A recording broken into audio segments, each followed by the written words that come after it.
한일 국교 정상화 50년을 맞아서 어제 이 시간에 위안부 할머니들의 여전한 아픔을 전해드렸는데요. 네, 오늘은 일제강점기 강제동원 피해자 문제를 짚어보도록 하겠습니다. 사회부 오철희 기자 나와 있습니다. 자, 오철희 기자, 먼저 강제동원 피해자들이 어떤 분인지 좀 설명을 해야 될 것 같습니다. 네, 강제동원 피해자 가장 대표적으로는 조금 전에 이종구 앵커 말씀하신 것처럼 가장 대표적인 피해자라고 할 수 있는 위안부 피해 할머니들이 있습니다. 네. 뿐만 아니라 태평양 전쟁과 같은 일본 침략 전쟁 당시에 끌려가서 강제 노역을 하거나 전쟁에 참여했던 피해자들도 존재를 하는데요.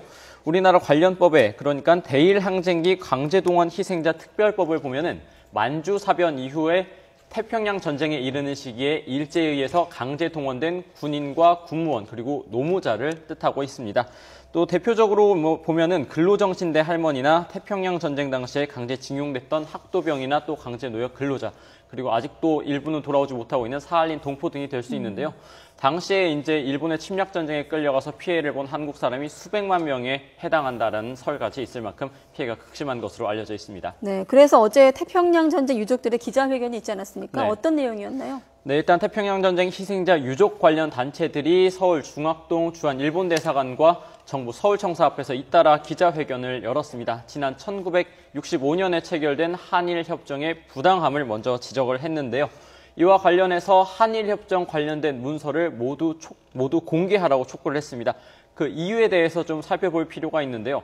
한일협정 관련 내용이 워낙 모호하고 추상적이다 보니까 이것이 한국과 일본이 서로 과거사를 청산하지 못하고 계속해서 갈등을 반복하는 이유라는 겁니다. 한마디로 서로 두 나라가 한일협정 해석을 다르게 하고 있기 때문에 과거사를 청산하지 못하고 있다는 건데요.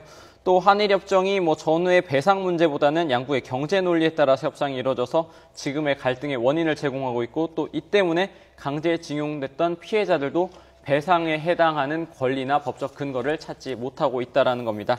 이 때문에 일본이 이제 관련 문서를 전면 공개를 해서 우리나라와 일본 사이에 당시 어떤 내용이 오고 갔는지 그래서 그 청구권에 해당하는 것이 과연 어디에 대한 청구권이고 보상인지에 대해서 명백히 밝혀야 된다는 거죠. 그러니까 우리가 일본 정부의 과거사 문제 해결, 피해 보상 등을 얘기하면서 실제로 우리 국민들은 한일협정의 정확한 내용을 모르고 있는 것도 사실 좀 의아스러운 면인데 먼저 청구권 협정 살펴봐야겠네요. 65년도에 있었던 거요. 네, 그래서 1965년 한국과 일본 사이에 체결됐던 한일협정을 처음부터 끝까지 한번 되살펴봤는데요. 일단 이 한일협정은 하나의 기본 조약과 4개의 부속 협정문으로 이루어져 있습니다. 기본 조약은 이제 한일 협정과 관련된 기본적인 사항이 나와 있고 그 아래 이제 부속 협정문에 한일 청구권에 대한 문제가 있는데요. 공식 명칭은 재산 및 청구권에 관한 문제의 해결과 경제 협력에 관한 협정입니다. 핵심을 말씀을 드리자면 이 청구권 협정에 보면은 청구권을 협상하는 이유에 대해서 먼저 명확하게 나와 있지 않습니다. 일본이 청구권에 대해서 우리나라의 수억 달러에 해당하는 자금과 차관을 제공을 하는데 이것을 왜 제공하는지에 대해서 명백하게 나와 있지 않다라는 거죠. 이것에 대해서 우리나라 정부는 한일 합방, 그러니까 일제강점기 자체가 잘못됐다. 이거에 대한 무효를 얘기하는 거라고 하지만 일본 정부는 해방 이후에 그러니까 해방 이후에 일본이 더 이상 한반도에 대한 지배를 하지 않는다라는 서로 해석 차이를 보이고 있기 때문에 또 이렇게 청구권을 협상하는 이유가 없다 보니까 그럼 누구에게 어떻게 얼마만큼의 보상을 해야 될 건지에 대한 구체적인 보상 범위도 협정에 나와 있지 않은 거죠. 이 때문에 수억 달러의 차관을 우리나라가 당시에 받았음에도 불구하고 아직도 여전히 강제징용 피해자라든지 위안부 피해 할머니들은 제대로 된 배상을 받지 못하고 있는 겁니다. 네, 어제 우리가 위안부 피해 할머니들의 아픔에 대해서도 이야기를 나눴는데 오늘도 기자회견이 예정돼 있다죠? 네, 어제 조금 말씀을 드렸었는데요. 일단 먼저 오늘 오전 11시에 경기도 광주에 있는 일본군 위안부 할머니들의 쉼터인 나눔의 집에서 기자회견이 열립니다. 이 기자회견은 먼저 위안부 피해 할머니 3분이 참석하는데요. 국제소송 그리고 한일수교 50년 관련된 입장을 발표하는 기자회견입니다.